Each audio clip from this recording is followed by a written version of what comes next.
Hi, my name is Aaron Kohler. I've long taught here at Trisha in different programs. This week we read Parshat B'Halotcha. B'Halotcha Tanerot, which means in biblical Hebrew, when you light the Nerot. And the Parsha begins with instructions to Aharon. So when you will light the Nerot on a daily basis, here's how you should do it. And in truth, situating this in the context of the beginning of Sefer Bamidbar, this is one of a number of detailed instructions as to how life will continue as Bnei Israel prepare to enter Eretz Yisrael. That sounds perhaps a little bit odd, since we know they're not going to enter for another 40 years, 39 years. But in fact, the beginning of Bamidbar, Chumash HaPekudim, the book of counting, the book of censuses, is all about preparations for what they thought was the imminent entry into Eretz Yisrael. They had gone through the experience of Yetziat Mitzrayim. They had come to Har Sinai, they had heard the laws that they needed to hear, and now they're preparing. That's why we have a census at the beginning. That's what they're counting the machaneh, they're counting the camp, counting all the shvatim, preparing to march into Eretz Yisrael. And in chapter 10, in Perek Yud of our parasha, we hear the most detailed preparations for this. God tells Moshe to make 2 silver trumpets. And here's how you're going to use the trumpets. You'll blow the trumpets to bring the people, to instruct them as to when to march and where to march. Specific instructions as to the blasts that are to be blown to convey instructions. If there's war, ki tavo milchama, but where's this war going to be? Ki tavo milchama be'artzachem, alatzar tereretchem, vayotem b'chatator. You should blow the trumpets to rouse the people to war in your land, because these are the last preparations as the people, as Moshe, prepared to enter the land. And in fact, it was the second year, 20th day of the second month, the cloud lifted from the Olam Moed, and the Israelites set off. Vayis'u b'nei Yisrael l'maseihem mimidbar Sinai, vayishkon ha'anam mimidbar Paran. It comes to rest in the wilderness of Paran. And the march is about to begin. Apparently the final march. Vayis'u barishona al pi Hashem bi'ad Moshe. They're about to march into the land of Israel.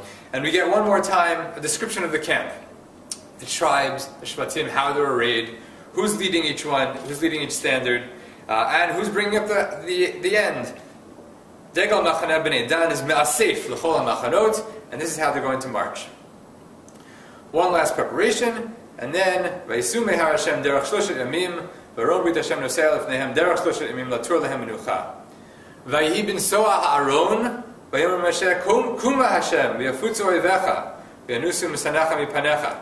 When the ark was to set out, Moses would say, "Get up, O Lord, or advance, O Lord. May your enemies be scattered, and may your foes flee in front of you." And when it would rest, when the Aron would rest, Moses would say, "Shuva Hashem, return, O Lord."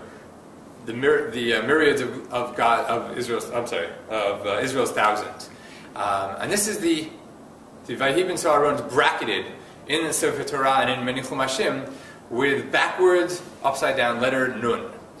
Before and after Vayihi bin Aharon and ending with Revivot Alfei Yisrael, there are upside down letter Nuns bracketing those 2 psukim, those 2 verses. And Chazal say that that's because Vayihi bin Aharon is a Sefer B'fnei Atzmo. It's a book unto itself. And in fact, some sources talk about the 7 books of the Torah, the 5 that we know of, but Bamidbar is split into 3. The first 10 prakim, these 2 psukim, and then the remainder of the book. Halachically even, the minimum size of a sacred book, according to Mishnah Yadayim, is 85 letters, because that's how long this book is. That's what constitutes a book for the issues of sanctity. This is a book because it's about to take a terrible turn. The very next pasuk, the beginning of chapter 11, is Vayihi ha'am ki mit'onenim ra be'oznei Adonai.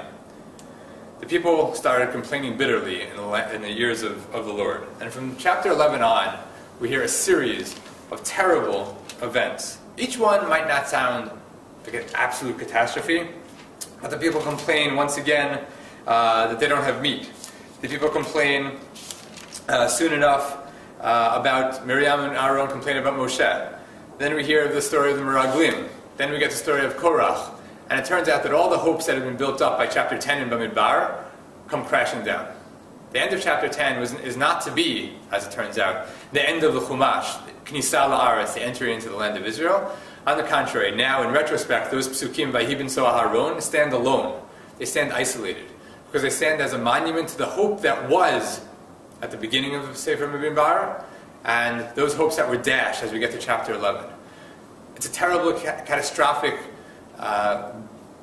chapter to read. Just as everything is about to come to an head, is about to come to its climax, Moshe has led the people successfully from being slaves to being Avdei Hashem, to sitting at the foot of Mount Sinai, to hearing the laws, now preparing to march with the Aron leading them, God taking them into the land of Israel, and the people start complaining. And that changes everything. From that point on, as we know, it's going to be so bad that God will decide this generation can't enter at all. It will be another 39 or 40 years until the people can enter the land of Israel. Moshe, the leader who had brought them to this point, will never make it. His student Yoshua will wind up leading them in. In retrospect, Vayhi b'nso Aharon turns out not to be the highlight, but a bitterly tragic monument to what could have been. It could have been that the end of chapter 10 is the entry into the land, the high point of the entire narrative of Chumash. But in retrospect, it's just the last glimmer of hope. It's what could have been before Vayhi Am Kimitonanim, before the people started complaining and wrecked the grand plan. I'm not sure that there's a direct lesson to be drawn from this, but certainly I think appreciating what could have been reminds us to always consider the present in terms of the possibilities that are latent there. To look and say, this might be just another episode, this might be just another march. As we know, Bnei Israel wound up marching for a long time, and in retrospect it was just another march. But sometimes moments contain within them the latent possibility of greatness. That this is the moment. This is the moment that everything will come together, that everything will finally hit its climax. And the failure of the people, the failure that led to the tragedy that is the rest of Sefer Bamidbar, is that the people didn't appreciate that this was the moment. They said, look, we're marching, but we need meat. Sometimes the meat fades in importance if you realize the significance of what's going on around you. So I think what the people failed to do, what we can aspire to do, is to be aware of what's possible at any given moment. And if we're aware of the possibilities of greatness, of the possibilities of accomplishment, then we can't get too caught up in the details sometimes. We have to be able to say, Vayhi b'nso Aharon, Kuma Hashem ve'futzu evecha. Let the enemies be scattered, let's just march on. The food we'll worry about some other time. Right now there's an opportunity to bring this all to a head, to bring this to a climax, to bring this to the joyous conclusion that was intended from the beginning. Shabbat Shalom.